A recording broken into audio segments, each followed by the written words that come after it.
Habang ako ay papasok sa trabaho, biglaan ko naisip, kamusta na kaya ang mga nag-run away o yun mga tumakas at nagpunta sa iba't ibang bansa dito sa Europe.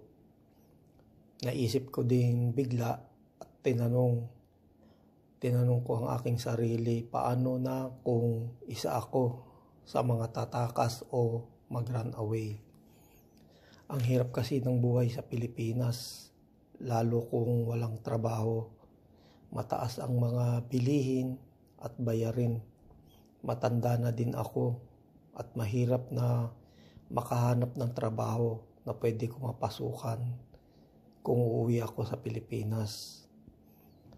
Nag-abroad ako dahil wala na ako mapasukan na trabaho dahil sa overage na ako. Mahirap din ang tumira at magtrabaho sa ibang bansa. Ibang lahi at kultura ang mga kasama, kaya nga lagi ko sinasabi, ang buhay OFW, masarap na mahirap, masaya na malungkot. Tiis, tiyaga, sikap at pasensya ang mga kailangan kapag OFW. Pagod at puyat sa kagutom ang mararanasan at kapag nagkasakit ay sarili ang siyang mag-aalaga. Marami nagtatanong magkano naipon mo, ang mga naipundar mo.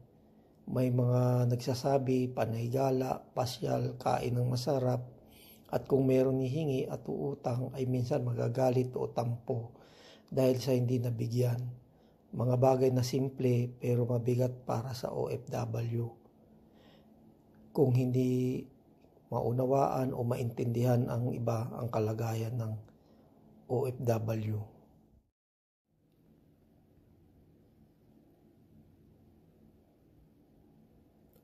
Habang ako ay papasok sa trabaho, biglaan ko naisip, kamusta na kaya ang mga nag-run away o yun mga tumakas at nagpunta sa iba't ibang bansa dito sa Europe.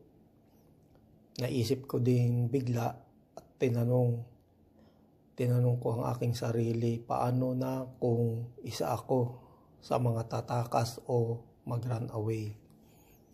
Ang hirap kasi ng buhay sa Pilipinas, lalo kung walang trabaho. Mataas ang mga bilihin at bayarin. Matanda na din ako at mahirap na makahanap ng trabaho na pwede ko mapasukan kung uuwi ako sa Pilipinas. Nag-abroad ako dahil wala na ako mapasukan na trabaho dahil sa overage na ako. Mahirap din ang tumira at magtrabaho sa ibang bansa. Ibang lahi at kultura ang mga kasama, kaya nga lagi ko sinasabi, ang buhay OFW, masarap na mahirap, masaya na malungkot.